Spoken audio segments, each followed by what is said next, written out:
Si tu veux marquer les esprits quand tu parles, oublie tout de suite les conseils classiques. Pas de 3 parties, pas de regarde ton public, ça, c'est dépassé. Si tu veux vraiment impacter comme Obama, Steve Jobs ou Nicolas Sarkozy, alors écoute bien, parce que tu vas apprendre les 4 techniques puissantes que ces orateurs exceptionnels utilisent dans chacun de leurs discours. Et si tu appliques juste une de ces techniques, les gens se souviendront encore de toi des années après que tu aies parlé. Moi c'est Louis, j'ai donné des centaines de présentations, j'ai perdu mes 17 premiers concours de pitch, puis j'ai gagné plusieurs concours de suite qui m'ont permis de décrocher plus de 250 000 francs suisses. Et t'as de la chance parce que tout ce que je partage ici, je l'ai testé dans ma vie. Alors c'est parti.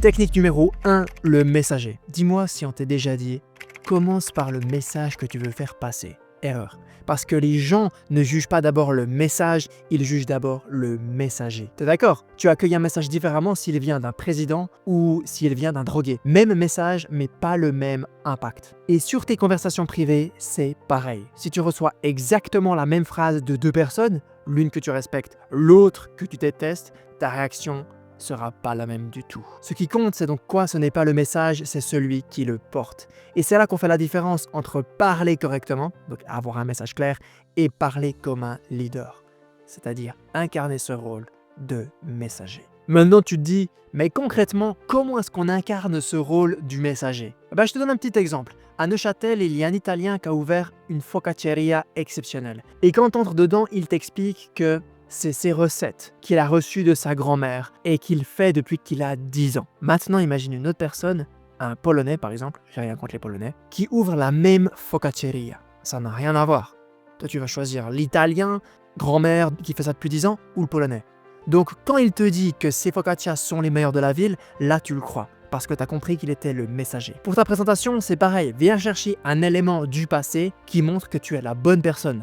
Oui, toi, pour transmettre ton message. Par exemple, quand je dis que la boussole de la parole, ma méthode, c'est la plus efficace pour parler avec impact, je montre que je suis le messager. Parce que prendre la parole, c'était mon pire cauchemar quand j'étais au lycée. Et j'ai ensuite perdu 17 concours de présentation de projet de suite avant d'enchaîner les victoires. Donc un leader, il est jugé sur ses valeurs, sur ses expériences, sur ses succès passés, mais aussi sur ses erreurs passées, sur ses échecs. Et c'est ça qui fait de lui un messager. Maintenant, tu te dis peut-être, oui mais Louis, si on est un messager et qu'on n'a pas de message, à quoi on sert? Calme-toi, on y arrive.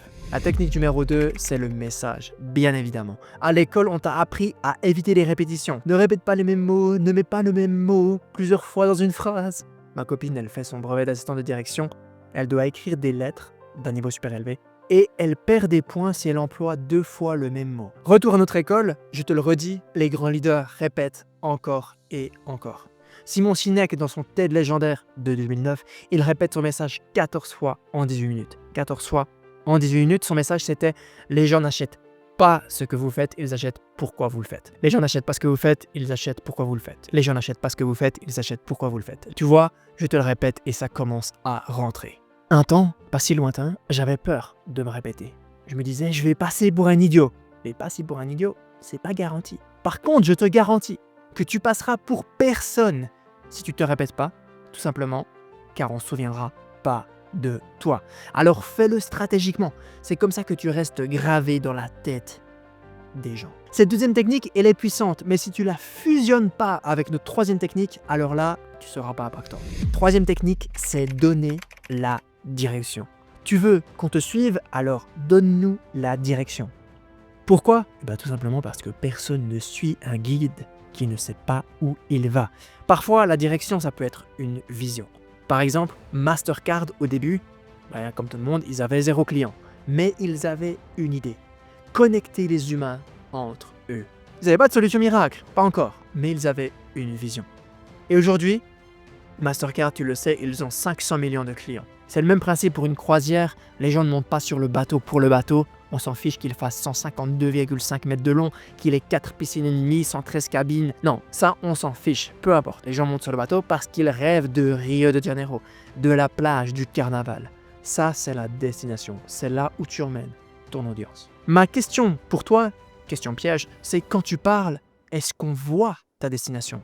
Est-ce qu'on voit où tu nous emmènes? Et en cherchant une réponse à cette question, tu vas découvrir qu'il existe des centaines d'accroches, donc des moyens de démarrer ton discours. Mais les plus efficaces sont celles qui donnent cette direction. Par exemple, une que j'utilise beaucoup, c'est À la fin de cette présentation, vous ne verrez plus, et là je mets mon thème. Par exemple, à la fin de cette présentation, vous ne verrez plus l'alimentation saine comme une contrainte. Encore mieux, à la fin de cette présentation, vous aurez un nouvel ami, l'alimentation saine. Autre exemple, à la fin de ces 60 minutes, vous aurez appris quelque chose que vous ne savez pas encore sur la prise de parole, et ce quelque chose fera une différence dans votre vie. Ça, c'est pas mal.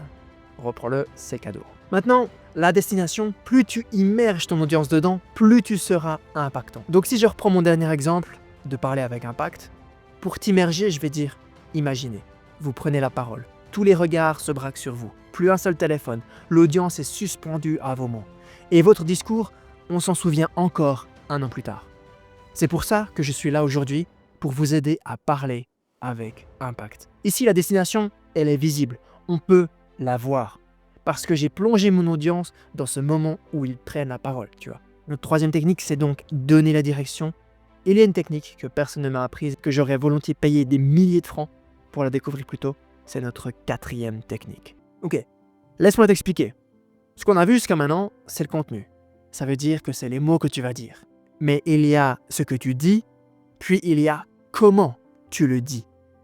Et conviction personnelle, je suis 100% convaincu que comment tu le dis est plus important que ce que tu dis. C'est ça notre quatrième technique, c'est la cadence. On voit souvent Martin Luther King, tu sais, dans ses clips de 30 secondes, il est à fond, il est en feu au sommet de son énergie.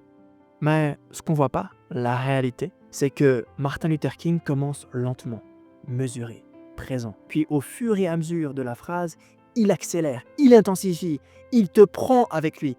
Et c'est ça qui crée des étincelles, de l'excitement. Je me répète donc, commence doucement ta phrase, puis monte l'intensité au fur et à mesure que tu te rapproches de la fin. Et ça, c'est important. D'accord? Pour te suivre, on doit sentir que tu as ce feu. Bien, tu as découvert nos 4 techniques, mais je tenais à en ajouter une 5e, parce qu'il fait beau dehors. La 5e, c'est l'intonation. Change l'intonation. Le sens de ta phrase va changer quand ton intonation change. Par exemple, prenons la phrase « Je n'ai pas dit qu'il a perdu sa casquette ». Je peux te dire « Je n'ai pas dit qu'il a perdu sa casquette ». Je peux te dire « Je n'ai pas dit qu'il a perdu sa casquette ». Je n'ai pas dit qu'il a perdu sa casquette. Je n'ai pas dit qu'il a perdu sa casquette. Je n'ai pas dit qu'il a perdu sa casquette. Je n'ai pas dit qu'il a perdu sa casquette. Je n'ai pas dit qu'il a perdu sa casquette. Tu vois, le sens de ta phrase va changer quand ton intonation change. Bien, dans cette vidéo, tu as découvert les 5 techniques pour parler comme un leader. Alors retiens ça. Ce n'est pas ton message qui compte, c'est toi. Alors incarne tes mots. C'est faux, Louis, le message compte quand même. Donc répète ton message 5 fois, 10 fois, jusqu'à ce qu'il s'ancre. 3. Donne une direction claire et emmène-nous avec toi. 4. Joue avec la cadence et mets du feu dans ta voix. Et 5. Intonation. Ça, tu t'en rappelles, c'était il y a moins d'1 minute. C'est ça le langage du leadership. Maintenant, si tu veux aller plus loin, j'ai quelque chose pour toi. Viens par là, viens par là. C'est les 11 phrases du leader que tu peux utiliser à chaque fois que tu prends la parole. Ces 11 phrases, elles se basent sur la communication des meilleurs orateurs et sur la psychologie de la prise de parole. Et aujourd'hui, je te les offre. Elles sont disponibles en commentaire. Alors clique sur le lien et commence à les utiliser chaque jour. Et je vais finir sur ça. Si tu veux que les autres te suivent, commence par devenir la personne que toi-même tu as envie de suivre. Ciao!